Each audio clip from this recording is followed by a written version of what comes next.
I've been surprised. I'm at 53,000 followers on TikTok, That's pretty strong, which is for a ridiculous. 45-year-old dude from Starkville, Mississippi. That just post a bunch of just stupid dad stuff. You're listening to the Good for Business podcast, where we feature interviews, tips, and tricks from owners, operators, and innovators throughout Mississippi and around the world. And now, your host, Colin Krieger.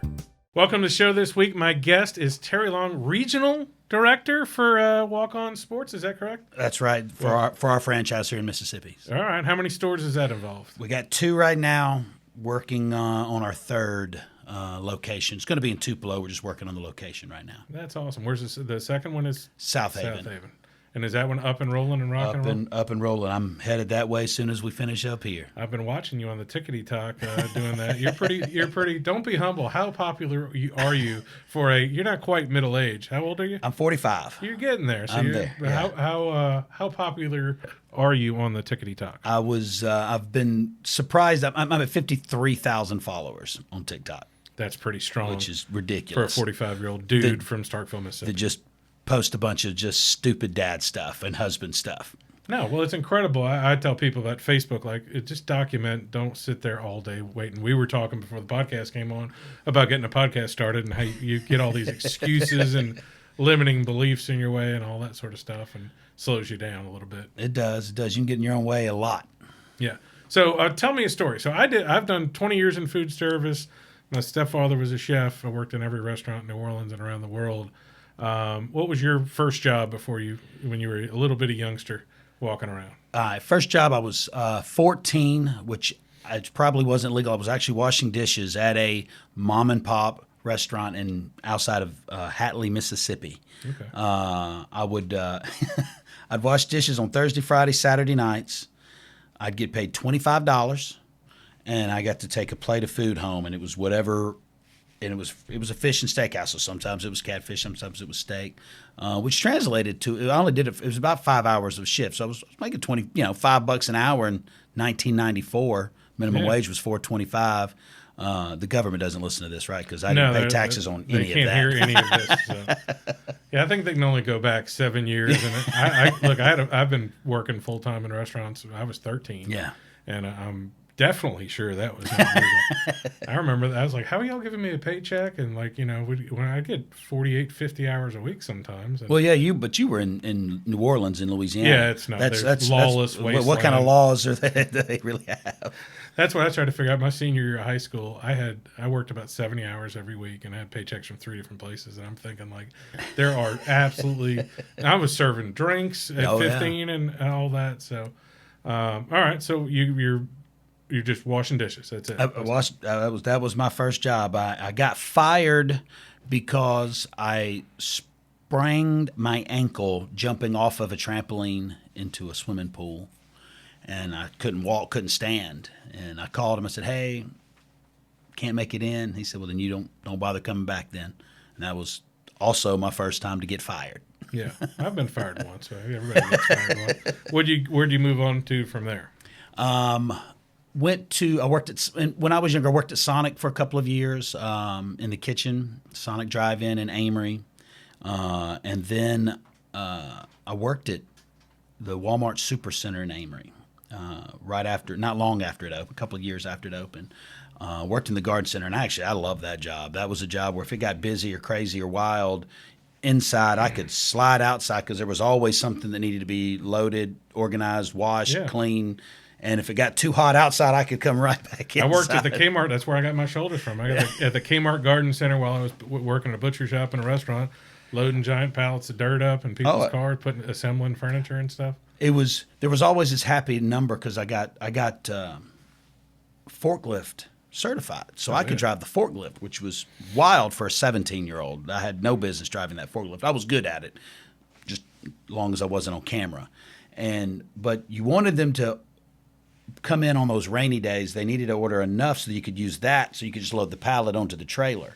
It was the little old ladies that wanted to come in on the rain and needed 20 bags, and that you couldn't use a forklift. You just had to lug them. They were sometimes in the back of a truck or the trunk of a car. Yeah, and you're wet and you're just getting all that fertilizer, and I smelled great when I came home. But can you and now we're both, I'm almost 50, you're 45. You go to pick up one of those bags, they seem a lot heavier than I think. Yeah. I mean, I was picking up 3 and 4 routinely on the shoulder. 100%. You could load 8 on them like that. I was He-Man. There was no pain. Get up the next morning, no issues. You sleep on your arm wrong now, and it's like, what did I do? A little tough, yeah. So where'd you go on from Kmart land or Walmart land? When I stayed at Walmart for a few years, I went to ICC, and so I transferred from the Amory to the Fulton Walmart, and did that while I was at ICC. And I eventually left there, and my first real full service gig was at Harvey's in Tupelo. I got on as a server. Me and my wife had just got married. I said, I was still in school, so this would allow us to make some money around a school schedule.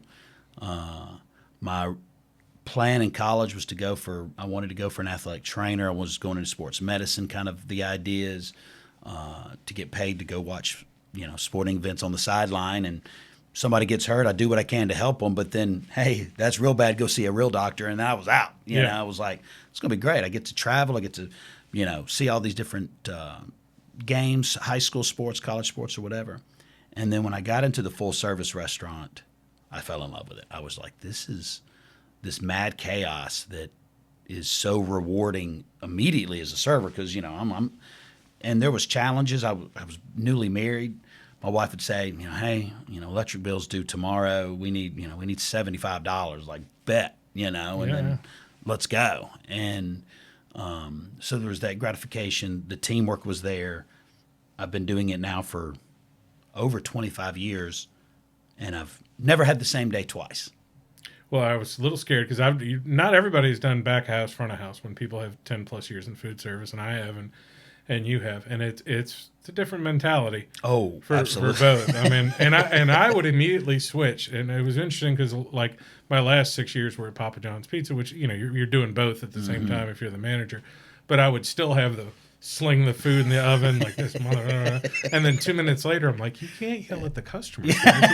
These people love you, and it's a different mentality, and something that's changed with more restaurants than I can even imagine. So at Harvey's, I can't imagine y'all were doing team tips or group tips. Or no. Do y'all do that at Walk-Ons? Or no, the only time we ever pool or split tips if there's a party, like the one our Walk-Ons in Starkville has a banquet room. 2 servers work it; they'll split that. But no, it's. I am not a fan of that. Some of my friends who have restaurants do it. To me, there's some de-incentivation. Plus, you may be the person that fills everybody's drinks up, and then you see the guy you're helping just goofing off in the back. So yeah, I'm not the biggest fan of pool tips. I get it in probably certain types of scenarios where it might work. But yes, there's definitely somebody that is getting paid more for doing less, and there's somebody getting paid less for doing more 100% of the time. Yeah, and most of the great waiters of all time are waiting tables and not even looking at the tip. They're picking up the book and thanking people the same way. I have that very blank look in my eye for some things like that. When somebody gives me something, I'm like, thank you. And they're like, you going to look at the card? I'm like, I just trained myself for years to be like, just sincere thanks, even if I know it's a horrible tip, So yeah, it's and that was, I learned a lot about that when I was, talking front of house and back of house. Walk-Ons would call it heart of house, which I actually like that mentality because that is why people go out to eat is for the food. But I was, you get there and you're waiting tables and you're learning things and learning the whole language of a restaurant, which I know every, industry has their own like lingo and language. And, listening to you and my wife talk real estate sometimes, I'm like, what? They're using a lot of initials here. I don't know what any of that means, but y'all are just rolling, but learning that. And, I got where I was waiting tables and I got good at it. And I actually said, I want to go into the kitchen. I want to learn some of that.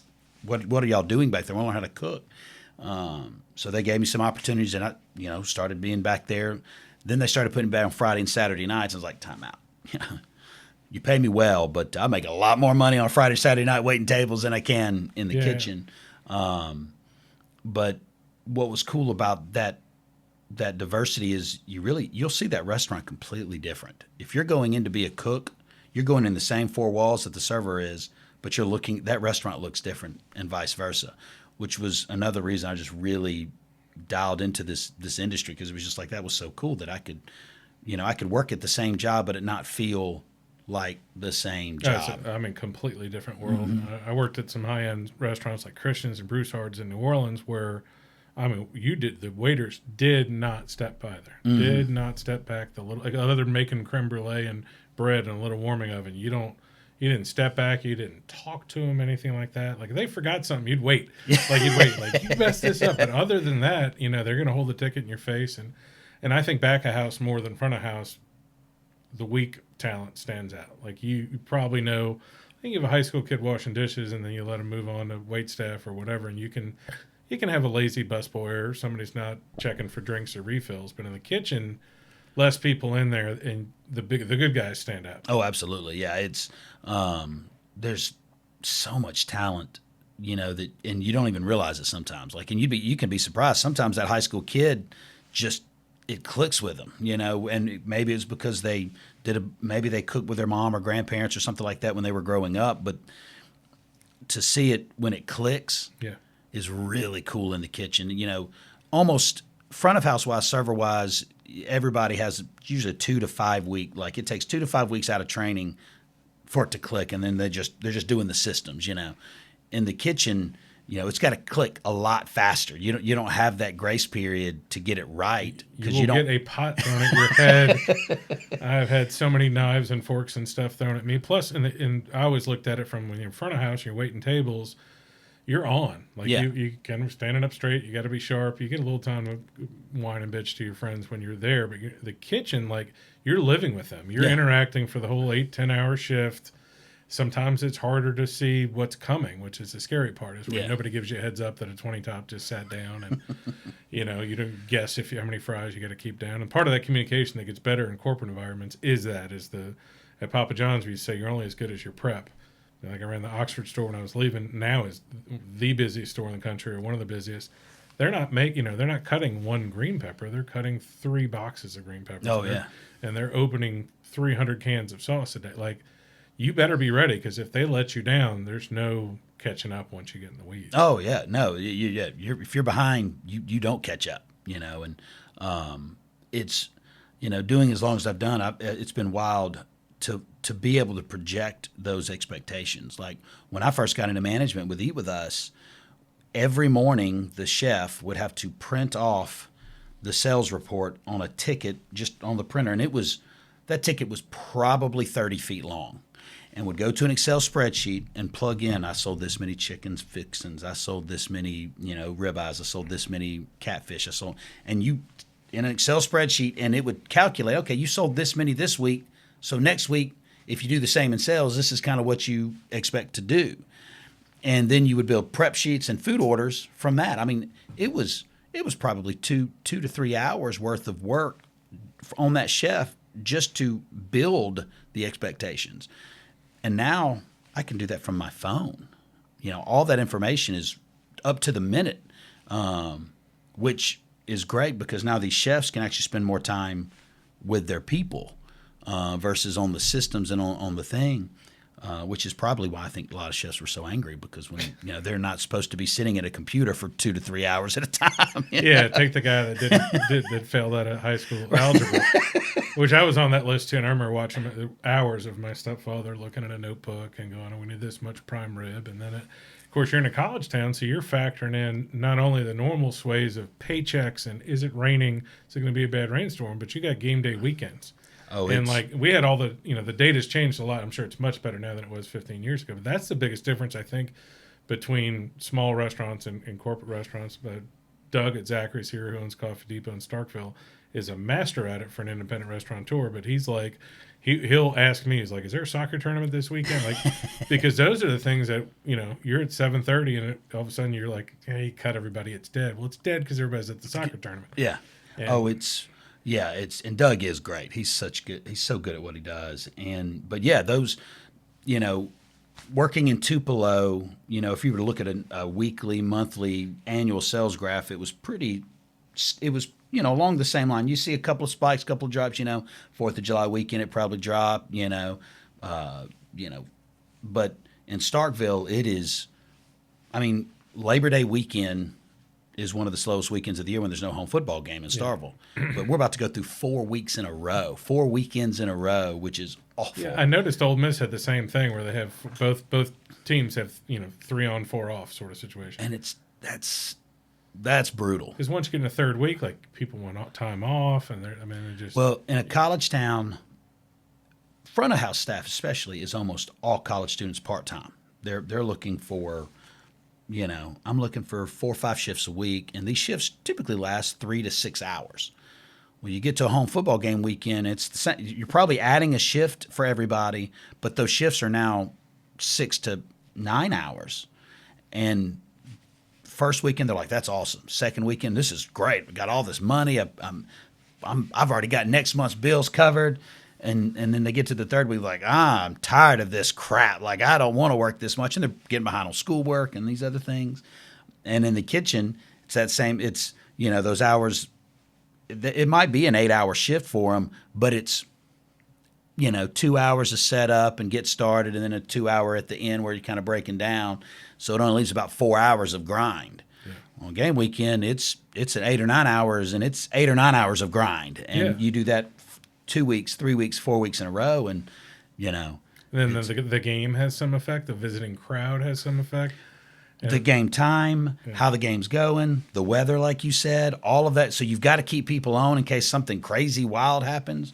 The first year we opened at Walk-Ons, what team was it?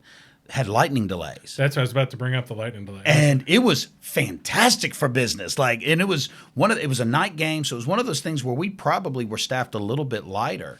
But because of the weather, we said, "Hey, hold on, get some folks. If they're willing to take a little break." We actually ordered pizza. We do that on game days. We'll order pizza for the staff because I don't want our front of house staff ordering food for already, overworked cooks to cook them food. So we'll bring in pizza for everybody, high carb. You can get a lot for a little, and everybody's happy.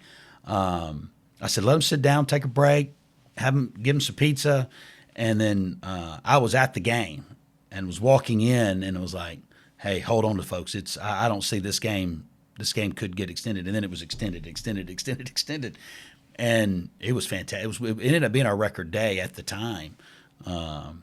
But yeah, if you weren't prepared for that, if you weren't ready for any of those circumstances, then it could have been real bad. Well, and that's, part of it is that watching that labor goes. Like, essentially a kitchen can get maxed out, and you can deal with, the kitchen staff's got to be here if you talk to your boss. But like you said, if you're there on a Saturday night and you've got, 20 waiters and 10 busboys and 4 hostesses and 3 bartenders, Twiddling and then their you're thumbs. just watching this thing goes. And like, there's some types of restaurants like pizza places and stuff like, you can fold boxes, you can do prep or this sort of stuff when you're in a semi-formal situation where y'all are, where you're trying to be attentive. Like, you can roll silverware, but eventually you get it all rolled. Yeah. And that's a tough one when you're waiting for a game. Ole Miss had a game when I was up there that went in like triple overtime. And we were just like, the drivers were just like dying. That store was already open until 3 or 4 in the morning. We're sitting here at 11:30, like, we're still cooking pizzas at the stadium. And we're like, the day crew's literally falling asleep on their feet. And people don't have any idea when they go in there. And that's something we talked about before we came on here. Like, I made sure my oldest daughter worked at Zachary's. Mm-hmm. She was making a fortune babysitting and pet sitting. But I was like, you need to go there and suffer. You need to go there and get yelled at for no reason, get hit on for no reason, get in the weeds. Now, they very rarely get in the weeds because they throw so much labor at Zachary's, at like front of house staff, that it's got to be something catastrophic in the kitchen, right? Because they're prepping for 2 days. Yeah, I think I think that the food service and probably and health and medical services are probably, if you work at a hospital, you work in a restaurant, those are probably the most chaotic places to work, but you also see how people really are, and not a person, but people. You'll see how community is by working in a restaurant, or if you work in healthcare, people that treat servers like crap are probably not very good people. People that are patient with a new server, those are probably the best people in the world, and I said the same thing. I said, all of my kids, y'all are going to work in a restaurant in some capacity. And so far, 2 of my 3 have. The youngest isn't old enough to yet.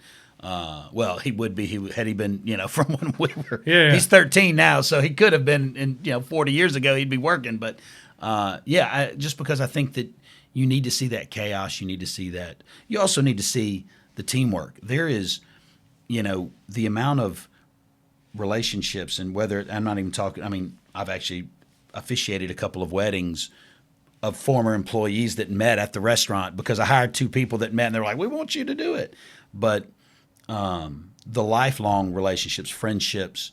I mean, I still, I was at Harvey's in Tupelo as a server in 2001, and I still talk to some of the people I waited tables with, primarily through Facebook or social media.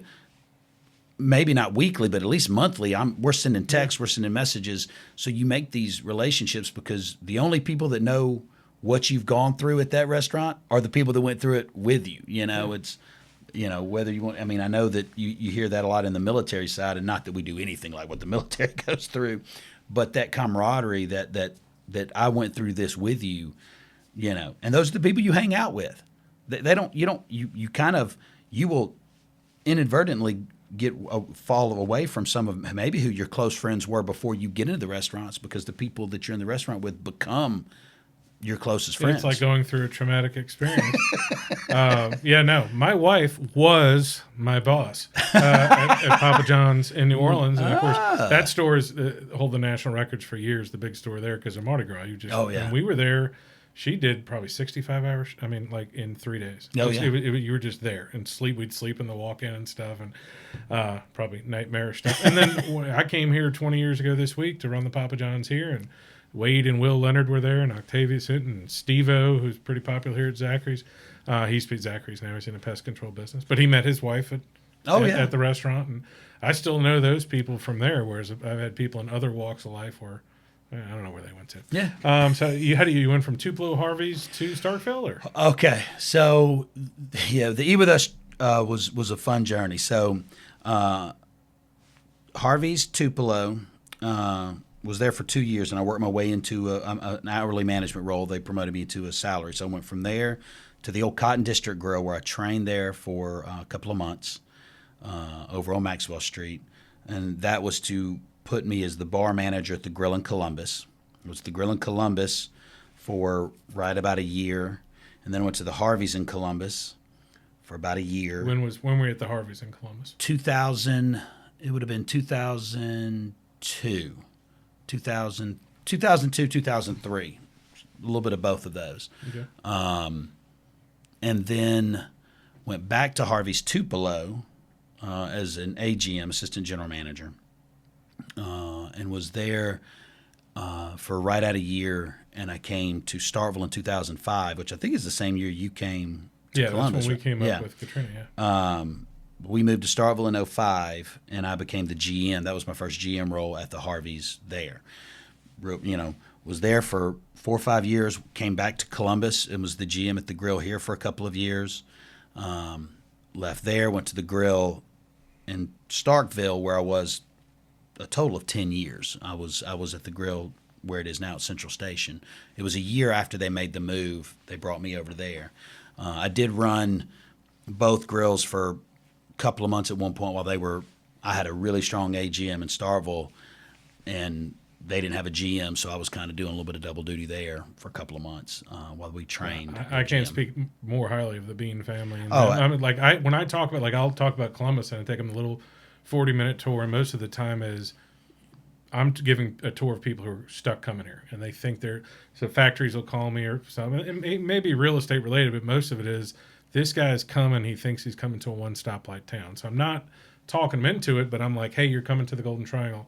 And I'll be like, hey, these guys have this many franchise restaurants, and this is the one. So this Harvey's is going to be good.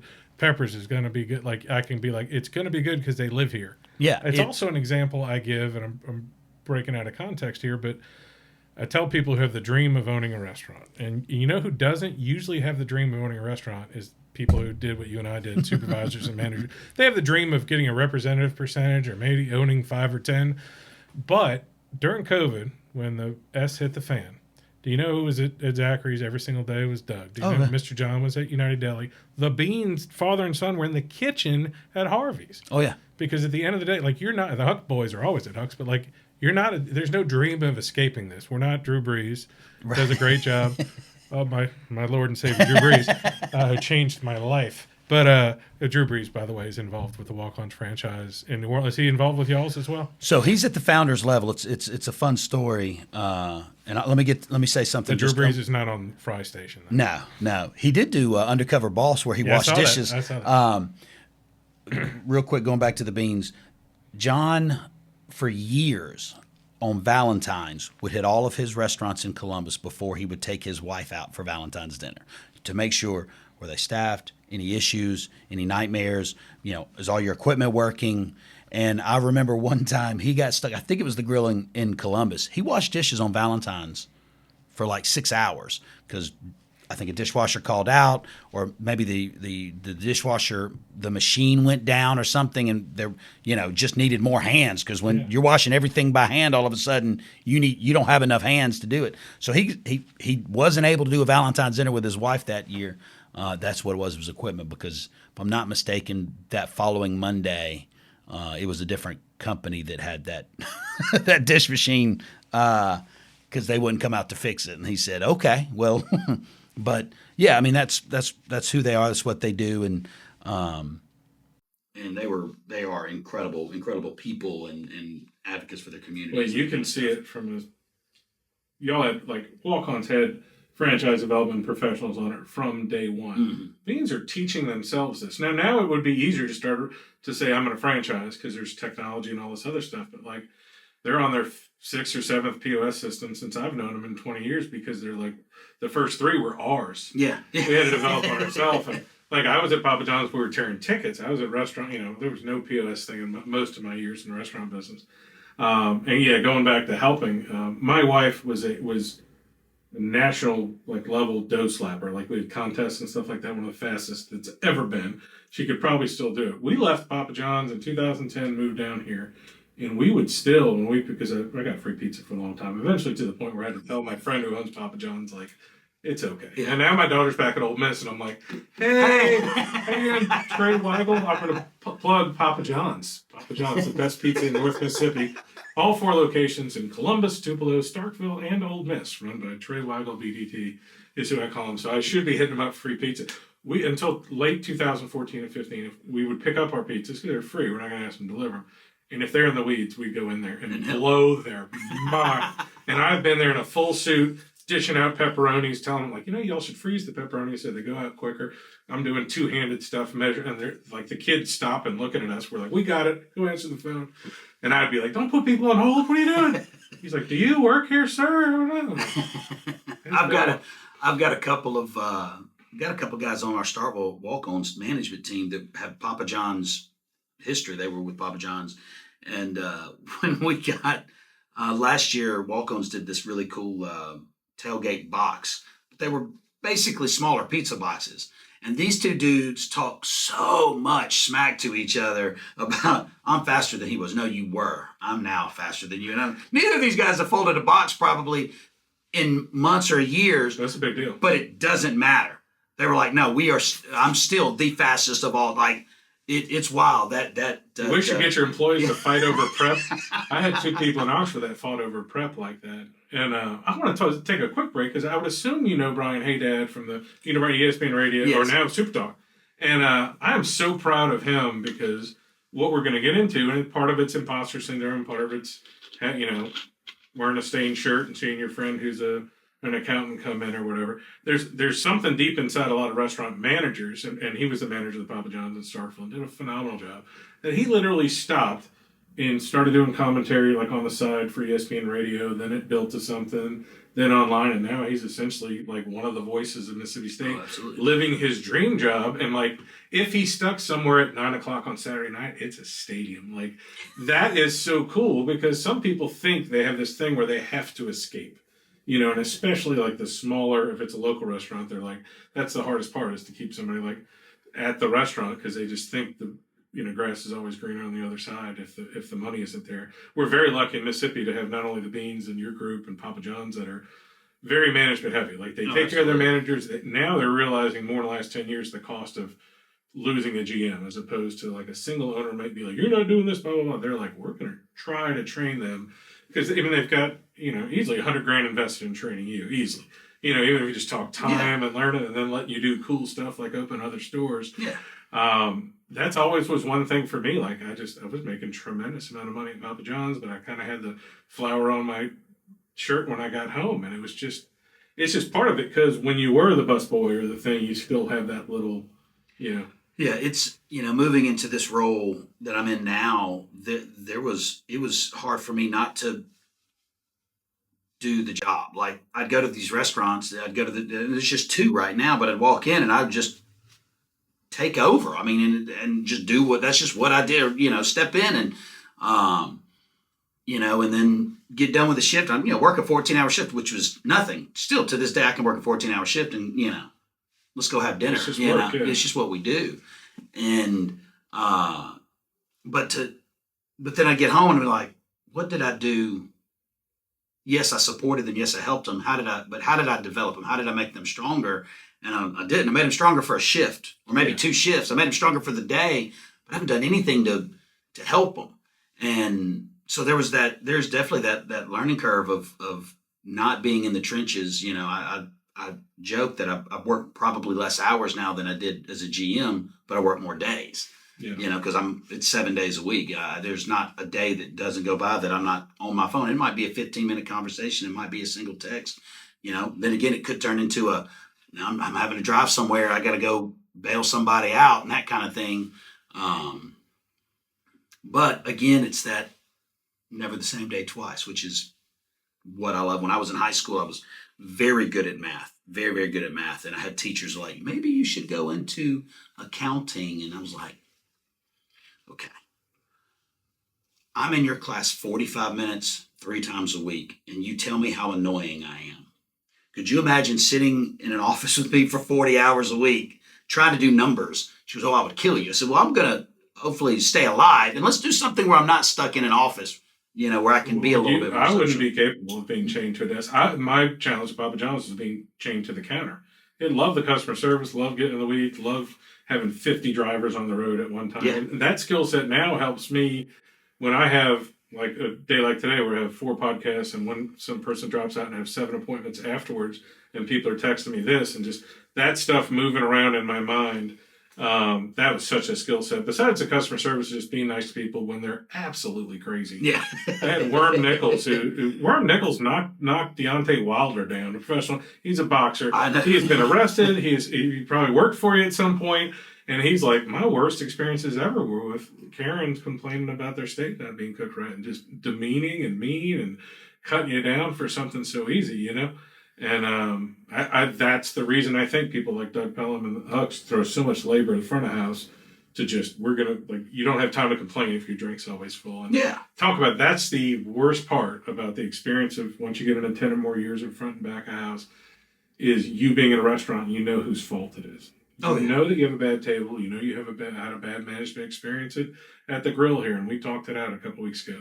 But like the waitress disappeared, and the manager there didn't apologize, and we just left. And then they called and they explained it to me, but then the real manager called, and he's like, "We screwed up." Well, that's it. That's all it took. Yeah. But like knowing that the kitchen's in the weeds, or knowing that clearly when I start getting giant chunks of lettuce that somebody didn't do prep.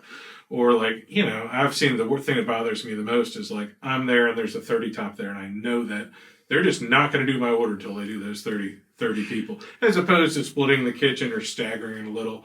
So they all get their food and then I wait another 20 minutes. That is a disease for people in the restaurant business. Because once it starts, you can't forgive. No. It's done. Yeah, it's not like a mistake on a drink or, when a waitress, and you probably have the opposite experience that you can speak to as a supervisor or manager, is when you come in and you see a waiter or waitress usually who's just a rock star on her 3rd or 4th day. And you just want to hang out with their energy. Oh, yeah. When the girl's just bright-eyed and bushy-tailed and on her game, a little cocky. Oh, yeah. Same thing, the good fry guy who's in the kitchen who's just, he meets you, but you can just tell he's like, I'll watch your video. But yeah. I'm good. I got this. 3 minutes on the tenders. Yeah. Thanks.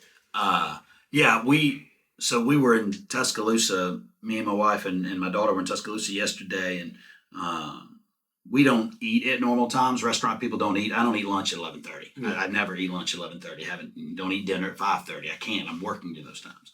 So we're in Tuscaloosa, and it's 2:15, 2:30, and we walk into a restaurant, and there's 2 tables in it. It's an empty restaurant, and 5 cars in the parking lot. And we kind of wait for about 30, 40 seconds, and finally somebody comes up to the young man. He was nice, but he was like, how many? We said 3. He said, it's going to be about a 20-minute wait. And I said, looked around, and my wife and daughter are already looking at me like, oh no, please don't do anything stupid. I was like, all right, we don't have time. We'll head on. Because it wasn't about waiting 20 minutes. It was like, you're waiting 20 minutes now just to get sat, how much longer am I going to wait for every other thing? Even though they've been in the news lately, that was, I've been to Cracker Barrel once since COVID. And what happened with Cracker Barrel here in Columbus, and I voiced my thing to every single person who's ever worked there. I talked to a couple people at corporate and had to tell them, well, you don't know what you're doing. This unique Cracker Barrel at the tail end of COVID, when it was real hard to do, would seat 15 tables at once and then not seat anybody for an hour. And then seat 15 tables at once and not seat anybody. I'm like, I called them dumb. I'm like, y'all are just dumb. I'm like, did you just sit? Like, we all sat there and wait there. Half the restaurant's empty. And then they sat us down. I'm like, what are you doing to your kitchen? She's like, this is how it's done. I'm like, no restaurant in history has ever done this. Ever, ever, ever, ever, ever. You stagger one at a time, let the tables come through. That's how a kitchen works. At the grill in Starkville, the brunch there on a game day, there's literally 150 people that stand in line with a locked door. Yeah. And we had all the systems in place, and it was, all right, you see the table, Well, when we swapped to the new POS system, to the toast system, it used to take, from the first time a guest sit down, it would take, in most cases, 5 to 10 minutes before anything came back to the kitchen. So you could seat, 15, 20 people at a time, not 15, 20 tables, 15, 20 people, because it would self-regulate a little bit. You'd get something at 5, something at 7, something at 9. But when it was getting sent back from the table, we were like, whoa. So what we did is we set our host stand up, and we lined our servers up. If we had 10 servers, and it was, server would seat the first table, and you would wait until that server got back, and then the server would take the next table. And it was it sounds ridiculous that you would, seat literally one table at a time. Once it was set, they came back, and then you could seat the next one.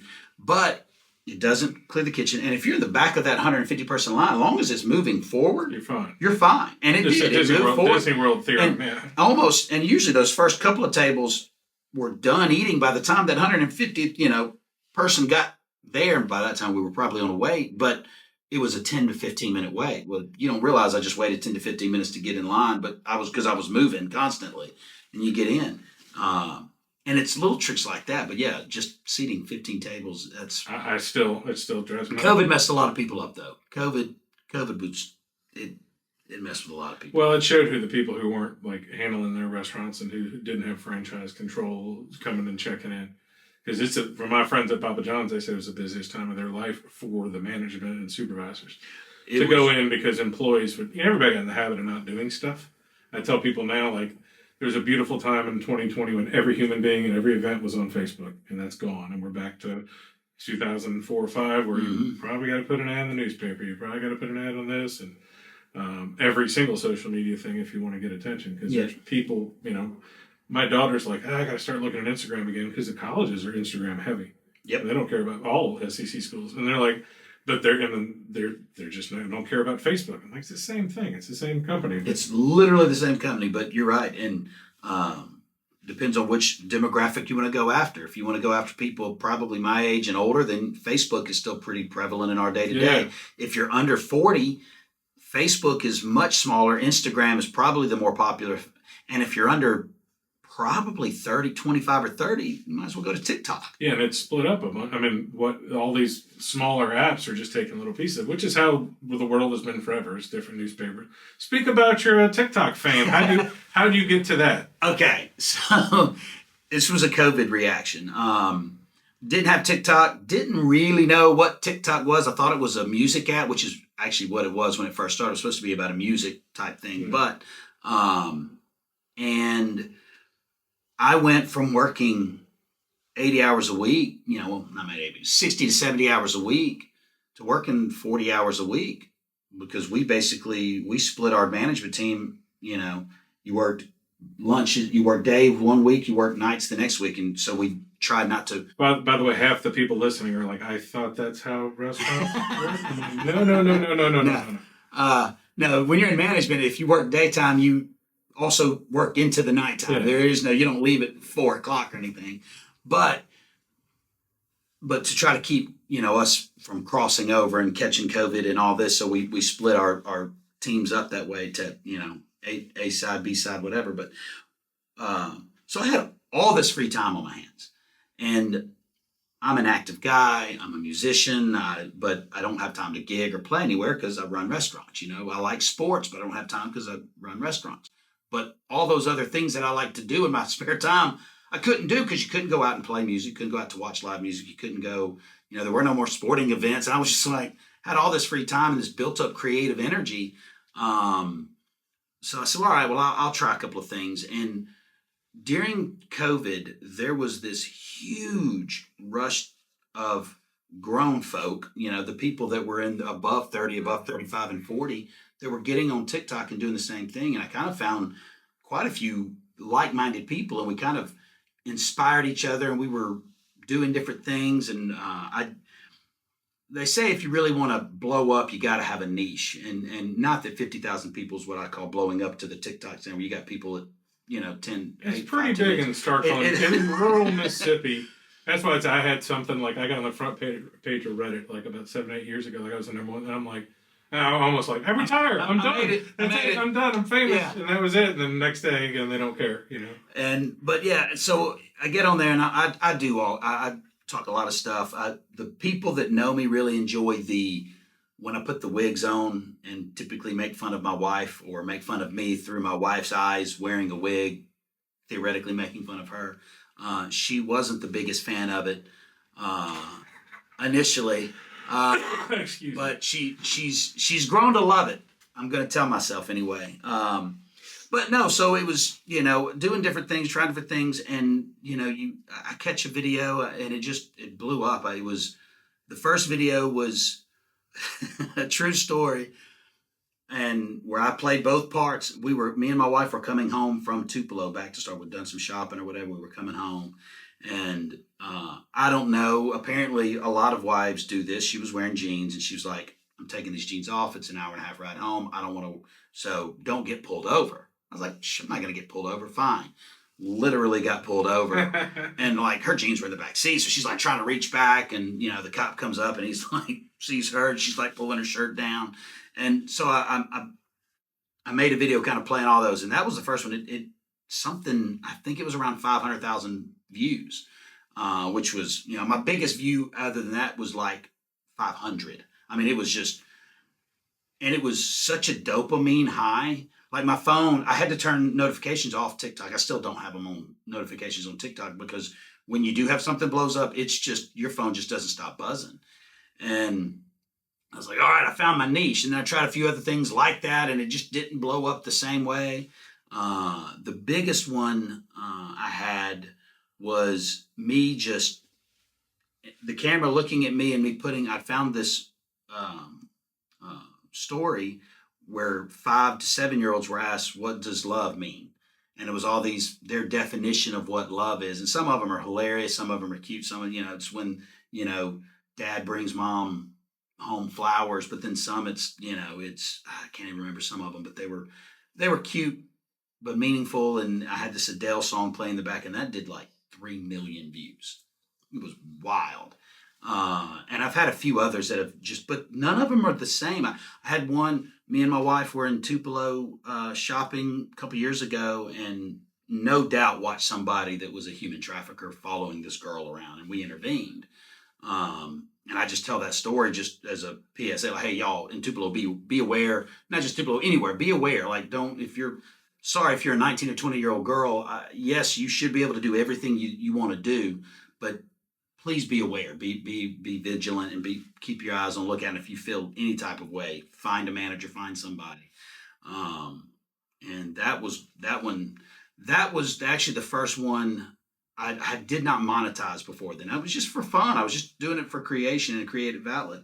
And that one, I forget the amount of money I made. It was, I don't know, $1,200 or something like that. It was enough that I took the family to Ross Bridge in Birmingham for the weekend. Love the Ross Bridge. And I was just like, okay.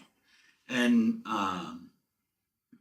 but right after that is when we started opening up our second location, and I was not nearly as active. I went almost 6 months without doing anything on TikTok. But yeah, it was just, there's no niche to mine. It was just something different every time. There's definitely some good money to be made out there, and it made me go, I need to really buckle into this niche, but I still don't have a niche. And it is funny that, because I tell my staff, I don't do TikTok, and or they'll be on to say, I need to tell me about TikTok. So is it like, can you learn stuff? What's the benefit of TikTok? Oh man, you can learn. And they start telling me all about TikTok. Had a girl apply at Walk-Ons one time, and she was only available 2 shifts a week. I was like, that's not really worth it. I need at least 4 or 5 shifts a week. It'd take me 3 months to train you. Yeah, I mean, and she said, well, I've been dealing with that, but I could, I don't mind. I would market for y'all while I was working, and I've kind of got a following on TikTok. And I said, oh, okay, and I think she had, I think it was like 15 or 18,000 people. It wasn't, nothing to shake a stick at, but I was like, that's cute, and I was like, you're trying to I just don't know, because I've had Ladrico Isaac, who owns Yo Bar here in town. He's had 20-something thousand followers and on Facebook. Yeah. And he's like, about a year ago, I just started taking all the steps that say to make money. And I've started doing that recently. It doesn't change my content at all, but I just wasn't doing every last little thing. And now I'm looking at the checks. I'm like, oh, I feel more popular than I did the day before. And like when I intentionally, I've tried, everybody, you try to do something that's going to be viral. Nothing. No. I have the dumbest stuff in the world. Like one of my most popular posts of all time is literally that I wake up real early in the morning. I don't want to wake up my wife, and I got to work with 2 different brown shoes on. Well, and I don't understand how that's the biggest thing. And I just had one where the guy who's buying Rubens posted that he wasn't going to shut it down, and all I did was just say what he said. He's a friend of mine, and it's the biggest post I've ever had on Facebook. And I'm like, what doesn't make any? I just thought I was like, I'll just mention this because it's out here. So we're starting to get to the end of our time here. Has the TikTok stuff helped with hiring or relating to employees? Yes, it definitely helps relating. I've always used, and this, if you're out there and you're ever applying for a job, be mindful of your social media. One of the first things I do when I get an applicant that I look, okay, I'm going to consider hiring this person. I go to all the social media, Facebook, Instagram, Twitter, X, and TikTok. And I don't care so much, but if you're out there and you're negative, I had a host one time that applied, and her Facebook profile picture was her flipping the camera off with both hands. I was like, and she was applying to be a host, and I was like, that would be a great person to put up the front door, But the TikTok thing definitely helps me relate to them. I hear some of the songs or the challenges, or they're talking about stuff. So when I can, and this is something that we have to do that our predecessors didn't have to do, is they didn't have to relate to us, because it was you do this or else, or you're fired, because I said so. We got a lot of that growing up. I can't do that in today's world. If you want to hold on to people, you kind of have to learn how to relate to them, at least find some sort of common ground somewhere. And as silly as it is, TikTok has been one way for me to it's do part that. of it. My youngest daughter didn't think I was cool till she was looking on TikTok, and she ran into Gary Vaynerchuk, the big motivation guy, and he follows me on Twitter. And I'm like, I've been telling you for 10 years. We spent 2 hours together going to conference. He got to a conference book signing. Nobody else bought the VIP thing. We had connected on Twitter, and we just talked we're the exact same age. He's 4 days older than me. And she's like, as soon as she saw that, she's like, oh, that's cool, Jenny McCarthy follows me on TikTok. That's pretty cool. Especially for our age group, that's pretty big. I was like, I'm going, the chick from Singled Out. And they're like, I don't know who that is. I was like, she's on The Masked Singer. And my kids are like, oh, her? Well, Donnie Wahlberg's wife? Yeah, that one. I mail it in on Twitter/X until Saints football, the day it starts. And as popular as I might be here a little bit on Facebook in Columbus, Mississippi, I'm up there with the Saints people. But Brian Hayday will tell you, if you're going to blackmail me, just go look on my Twitter thing. Because there's some nasty language towards the Falcons fans. And during the game, I might speak out of pocket a little. So yeah. If people hear the podcast and want to support you, they just go to Walk-Ons and order extra wings? That's why. Go to Walk-Ons in Starkville, Walk-Ons in South Haven. Order some wings. We got some nachos on the menu now. Brought queso back, which I thought was a weird move to take it away from the first place. But yeah, all your tailgating needs as well. Football season, we got it. 83 TVs in Starkville, 86 TVs in South Haven. There's not a game you won't be able to see. NFL, college, anything. How do you have 86 allowed in a restaurant? You shouldn't have that at all. You need to get one more. You need one more. Ladies and gentlemen, 86 means you're at a fifth. Yeah. Canceled. That's another thing you see there where you hear, I've sat at Zachary's before and they're like, 86 the Cuban. And I'm like, Cuban. She's like, we still have it. I'm like, no, you don't. We got 86 TVs, means we have none.